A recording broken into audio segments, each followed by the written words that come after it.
Before the sun disappeared behind the rooftops of Memphis, before television cameras captured a moment that would make millions of strangers cry, before the king of rock and roll reminded the world why kindness outlives fame, there was only a lonely girl, an old piano, and one impossible choice. She was not waiting to become famous. She was not hoping someone would discover her talent. She was trying to save her family from becoming homeless. The piano beside her was worth far more than the price written on the cardboard sign. It carried fingerprints that would never touch another key. It carried lullabies that would never be sung again. It carried the laughter of a father whose voice had been stolen far too soon. By sunset, she believed she would lose it forever. What she didn't know was that destiny had already turned onto Beale Street, wearing black leather, dark sunglasses, and a quiet smile. The man walking toward her had once been the poorest boy in Memphis. Now he was the most famous entertainer on earth. But on that unforgettable afternoon, he wasn't about to give the greatest performance of his career. He was about to give away something far more valuable than money. And a local television crew, filming only a short distance away, unknowingly pointed their camera toward history. Nobody realized that what they were about to record would eventually be watched by millions of people across America. Because sometimes, the greatest legends are not born beneath bright stage lights. Sometimes, they happen on an ordinary sidewalk, under a burning summer sun, where one broken heart quietly meets another. The afternoon heat settled over Memphis like a heavy blanket. Every brick building on Beale Street seemed to glow beneath the relentless sunshine. The air shimmered above the pavement. Even the pigeons searched desperately for shade beneath old storefronts. Tourists wiped sweat from their foreheads while musicians continued playing blues melodies that floated through the humid streets like old memories refusing to fade away. The smell of slow-smoked barbecue drifted through the neighborhood. Fresh popcorn mixed with roasted peanuts. Car engines rumbled. Street vendors shouted cheerful greetings. Laughter echoed from crowded restaurants. Guitars cried from open doorways. Trumpets answered from nearby clubs. Every sound blended together into the heartbeat of Memphis. For most people, Beale Street was alive. For one young girl, it felt painfully silent. Sarah Mitchell sat beside an aging upright Kimball piano that had once filled her family's little house with music. Now it stood alone beneath the blazing sky.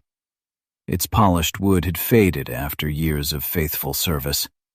Small scratches covered its surface like wrinkles earned through decades of love. The ivory keys were slightly yellow with age. Several keys showed tiny marks where her father's fingers had rested thousands of times. Sarah noticed every single one. Because she had watched those hands her entire childhood, she gently brushed a speck of dust from the keyboard, almost without thinking, almost as if her father might suddenly appear and remind her to take good care of his piano. He never liked dust. He used to smile whenever she cleaned it. "Take care of your music," he always said, "and your music will take care of you." She swallowed hard. The memory hurt. Leaning against the piano was a piece of cardboard. The letters were neat but slightly uneven because her hands had trembled while writing them. For sale, $200. Every time her eyes drifted toward those words, she felt like she was betraying her father. She hated the sign. She hated herself for bringing it. Most of all, she hated the reason it existed. 7 months earlier, Life had still made sense. James Mitchell woke before sunrise every Sunday. He brewed coffee, whistled softly while ironing his church shirt, then sat at this very piano and played gentle gospel melodies that drifted through the tiny house before anyone else opened their eyes. Sarah loved pretending to stay asleep just so she could listen. Sometimes her father noticed. Sometimes he smiled without saying anything. He knew she was awake. He simply kept playing. Those mornings became her happiest memories. James Mitchell had never chased fame. He never wanted expensive cars. He never dreamed about sold-out concerts. Music itself had always been enough. When he was younger, he quietly played piano during recording sessions across Memphis, not because anyone remembered his name, because talented musicians always found work somewhere. He spent long nights inside small studios where unknown singers hoped to become stars. Some disappeared. Some quit. Some became legends. James never cared which happened. He simply loved sitting behind a piano. Later, he became a neighborhood music teacher. Children from every corner of Memphis crowded into their modest living room after school. Some could barely afford lessons. Others paid with homemade pies, vegetables from backyard gardens, or whatever their parents could spare. James accepted every student. If a child wants to learn music, he often said, money should never be the reason they can't. Sarah watched him change lives one lesson at a time, not through fame, through kindness. That was the inheritance he wanted to leave behind. Not wealth, character. Every afternoon, after his students went home, father and daughter shared one final lesson together. Those were Sarah's favorite hours. Sunlight poured through the living room curtains. Dust floated lazily through golden beams of light. James sat beside her on the old wooden bench. His large, weathered hands gently guided her smaller fingers across the keyboard whenever she played the wrong note. He never frowned, never sighed, never became impatient. Instead, he laughed. A warm laugh that made mistakes feel harmless.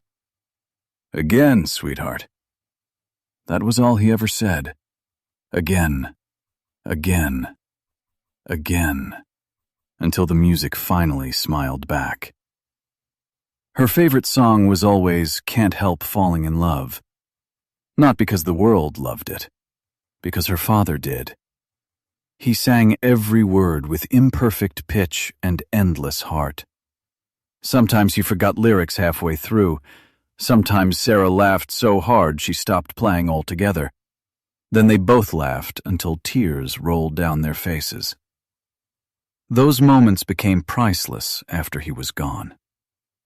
Only 3 days before everything changed. They played the song one final time. James leaned back after the last note faded. He looked at his daughter with quiet pride.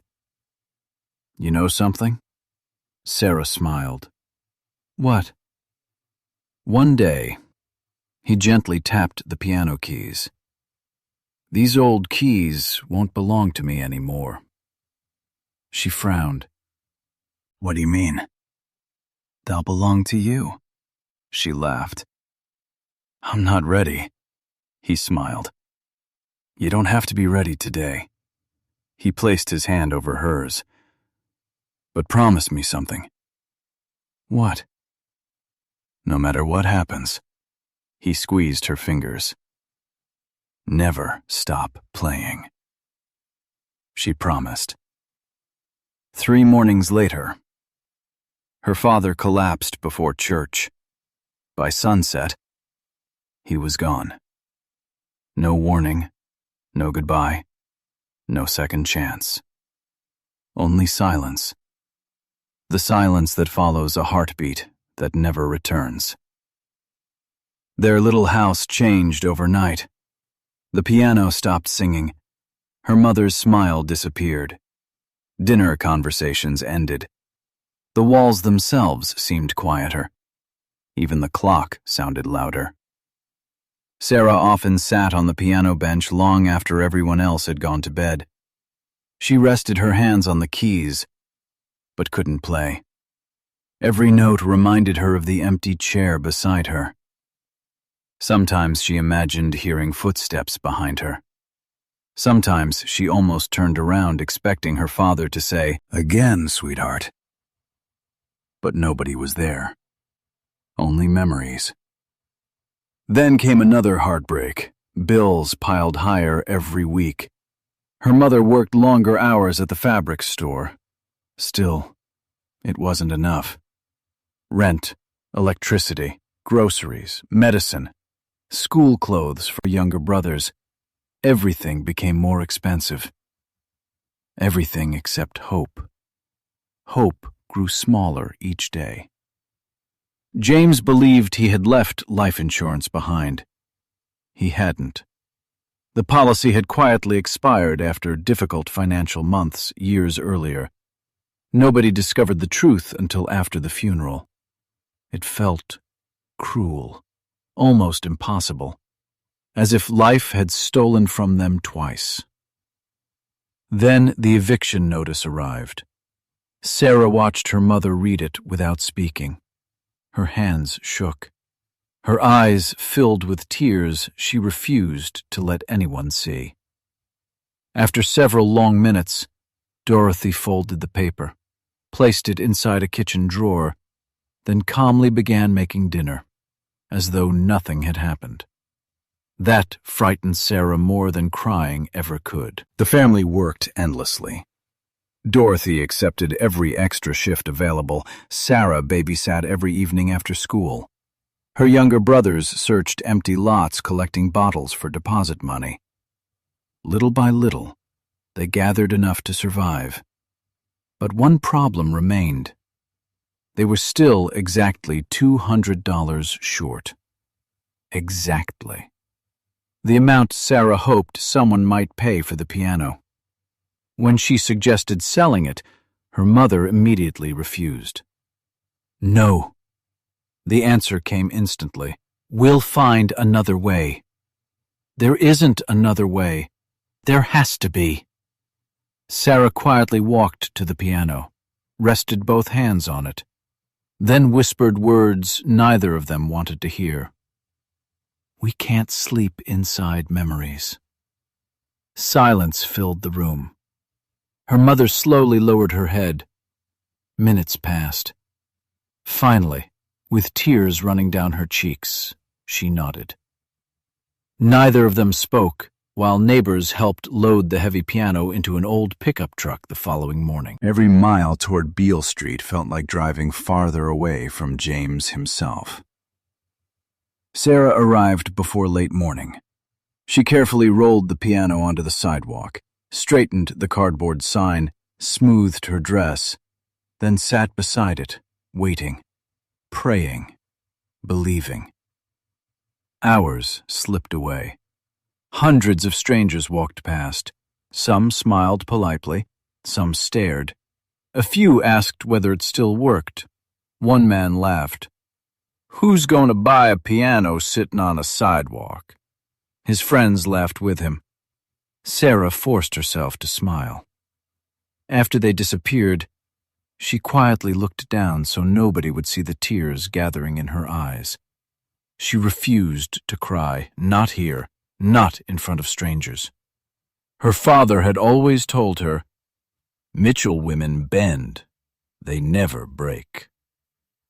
So she kept waiting, completely unaware that only a few streets away, a black luxury car had just come to a stop. A man stepped out wearing a black leather jacket despite the unbearable summer heat. He adjusted his sunglasses, looked toward Beale Street, then started walking. He wasn't searching for attention. He wasn't searching for reporters. He wasn't searching for fans. He was searching for memories. He had no idea that before the afternoon ended, he would become the answer to a desperate daughter's final prayer. And with every step he took toward Beale Street, destiny quietly walked beside him. The man in the black leather jacket walked slowly, not because he was tired, because every step carried a memory. The sound of guitars drifting through Beale Street reminded him of a skinny teenage boy who once stood outside these same clubs, too young to enter, listening through cracked doors and open windows. That boy had dreamed impossible dreams. That boy had promised himself that one day people would know his name. Now, the entire world did. But fame had never erased memory. It had only made him miss it more. Elvis Presley adjusted his sunglasses and continued walking. People smiled politely as he passed. Most never looked twice. The sunglasses, the leather jacket, the quiet confidence. They disguised him just enough. For a few precious minutes, he could simply be another man walking through the neighborhood that had helped shape his soul. Then something caught his eye. Not the piano. The girl. She wasn't calling for customers. She wasn't begging. She wasn't playing music to attract attention. She simply sat beside the instrument with both hands folded in her lap, completely still, completely silent, like someone trying very hard not to fall apart. Elvis stopped. Something about her face reminded him of another face, his mother's, Gladys Presley. He remembered seeing that same expression after bills arrived, the same quiet fear, the same determination to smile through pain. He stood there for several seconds without saying a word. Sarah looked up. She noticed only an older man wearing sunglasses. Nothing more. She quickly stood. "Good afternoon, sir." Her voice was polite, but tired. "Are you interested in the piano?" Elvis smiled gently. "I just might be." He slowly walked around the instrument. His fingertips brushed the old wood. The finish was worn smooth by decades of loving hands. This piano had lived. He could feel it. He noticed tiny scratches near the keyboard. Not damage. Memories. Someone had spent years making music here. He gently lifted the keyboard cover. The familiar smell of old wood and polished ivory drifted upward. Without asking another question, he sat down. Sarah watched nervously. She wondered whether he actually knew how to play. Elvis rested both hands above the keys, closed his eyes. Then, he played. Not loudly, not to impress anyone. Softly, almost like a whisper. The melody floated into the summer air, warm, gentle, beautiful. It wasn't one of his famous recordings. It was old Memphis blues, the kind of music born long before microphones made legends. The notes drifted down Beale Street like a conversation between generations. One tourist stopped walking, then another. A couple sitting outside a cafe turned toward the music. A street musician lowered his guitar. Even passing cars seemed quieter. Within moments, a small crowd had gathered. Nobody recognized the pianist, not yet. They simply knew they were hearing something special. Elvis finished the final chord. Silence lingered. Then the street slowly breathed again. He looked at Sarah. "That piano's been loved." She nodded. "My father loved it more than anything." Elvis smiled. "I figured." "You can always tell." "How?" "The keys." He gently touched the keyboard. "They don't lie." Sarah looked confused. Elvis continued. A piano remembers every hand that ever played it. Her eyes widened. My daddy used to say that. Elvis chuckled softly. Smart man. For a brief second, Sarah smiled. It was the first real smile she'd worn all day. Then it disappeared. Elvis noticed. You said your father loved this piano. She lowered her eyes. He passed away. The words came out quietly. So now it's just me. Elvis removed his sunglasses. His blue eyes met hers. When? 7 months ago. What happened? Heart attack. No tears, no dramatic pause. She had repeated those words so many times they had become almost mechanical, but pain still hid behind every syllable. I'm sorry. So am I. They stood in silence. Neither of them hurried to fill it. Finally, Elvis spoke again. If this piano means so much... He looked directly into her eyes. Why are you selling it? Sarah tried to answer. Nothing came out. She swallowed. Tried again. My family... Her voice cracked. She looked away. We're behind on rent. Another deep breath. My mother works every day. I babysit every night. My little brothers collect bottles. We've done everything we can. She looked down at the cardboard sign. We're still $200 short. She paused. This is the only valuable thing we have left. Elvis stared at the piano, then back at Sarah. And your mother agreed? No. A tiny smile appeared through the sadness. She cried. So did I. But, she rested one hand on the piano. We can't live inside memories. Those words struck Elvis harder than she could possibly imagine, because he remembered saying almost the same thing to himself years earlier. He remembered moving to Memphis with nothing. Remembered nights when supper was little more than cornbread. Remembered watching his mother pretend she wasn't hungry so he could eat. Remembered promising himself, if life ever blessed him, he would never forget what poverty felt like. He never had. Elvis slowly reached into the inside pocket of his leather jacket. Sarah assumed he was reaching for his wallet. Perhaps he wanted to buy the piano. Hope flickered inside her again. He opened the wallet. They were thick stacks of cash. More money than Sarah had ever seen in one place. Elvis quietly counted several crisp $100 bills.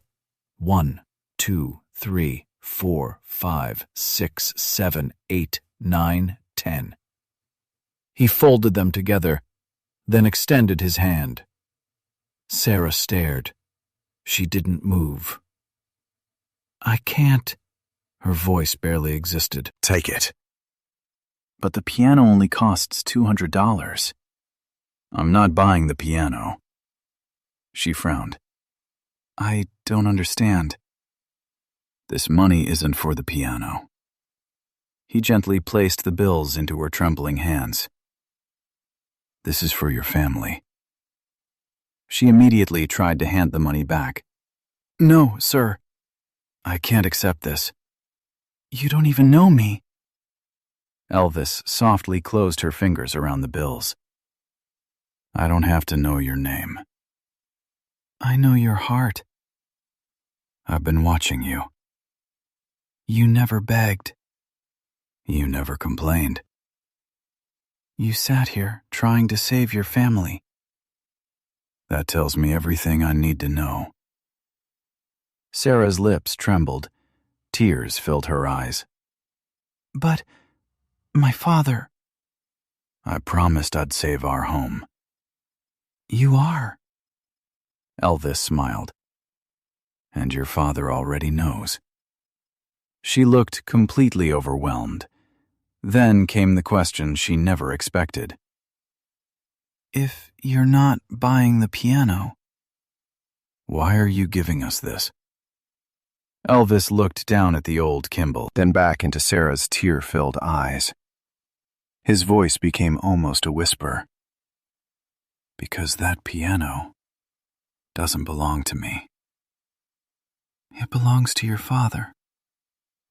And one day, when life hurts a little less, you're going to sit right there. He gently touched the worn wooden bench. You're going to play. And when your hands touch those keys, you'll hear him again. Not with your ears, with your heart. Sarah finally broke. Months of grief, fear, exhaustion, loneliness. Everything she had hidden since the funeral came pouring out. She covered her face. Her shoulders shook uncontrollably. She cried with the helplessness of a daughter who had spent too long pretending to be strong. Without saying another word, Elvis quietly removed a clean white handkerchief from his pocket. He handed it to her, then spoke words she would remember for the rest of her life. Strong people cry too, sweetheart. They just don't stay down.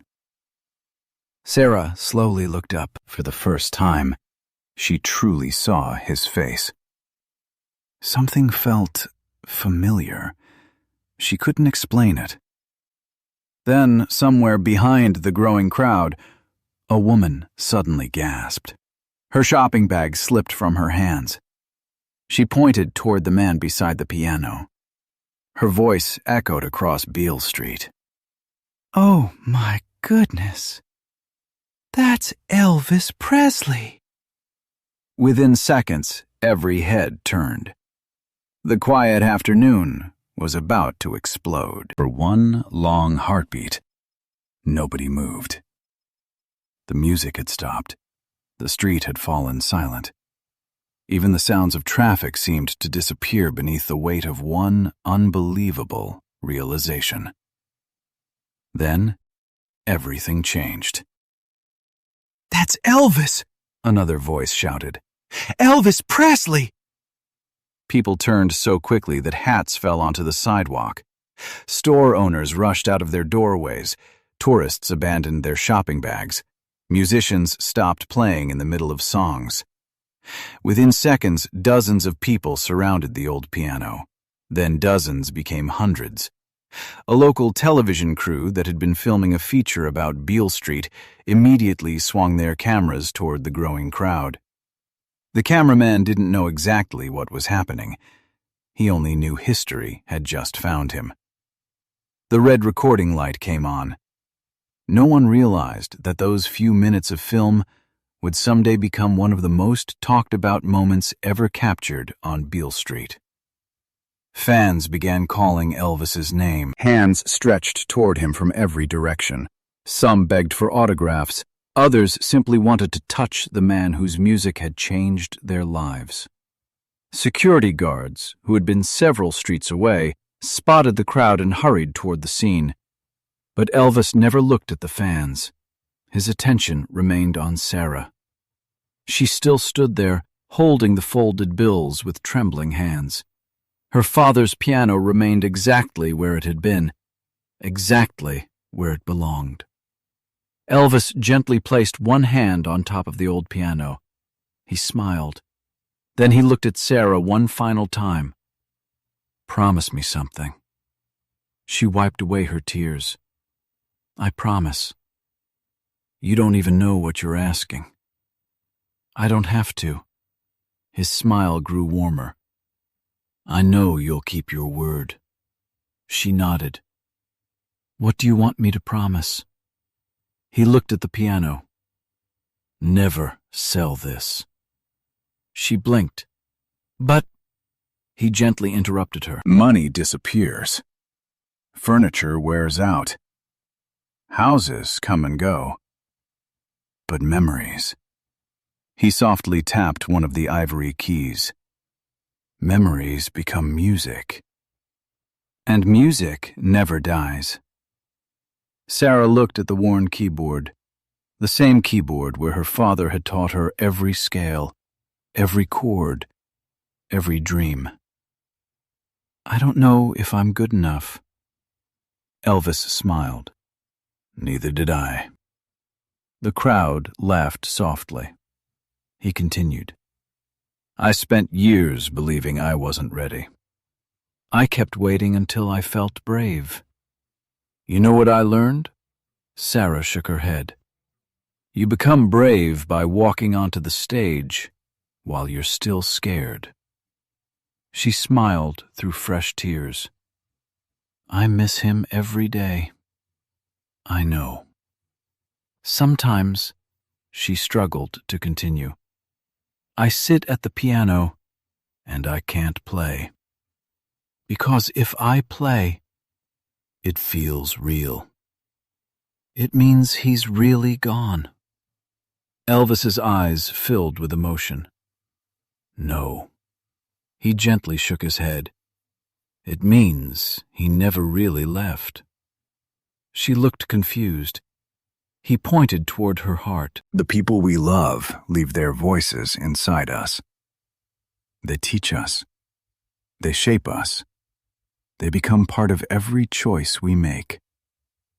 He rested his hand on the piano again. Every time these keys sing. So does your father. Sarah could no longer speak. She simply nodded. Then Elvis quietly leaned forward and hugged her. Not like a celebrity greeting a fan, like a father comforting his daughter. Many people in the crowd wiped tears from their eyes. Even the cameraman struggled to keep the picture steady. One elderly blues musician standing nearby removed his hat. He whispered quietly, "That's the real king." When Elvis finally stepped back, he reached inside his jacket one last time. Sarah immediately shook her head. "No. You've already done enough." Elvis laughed softly. "I'm not giving you more money."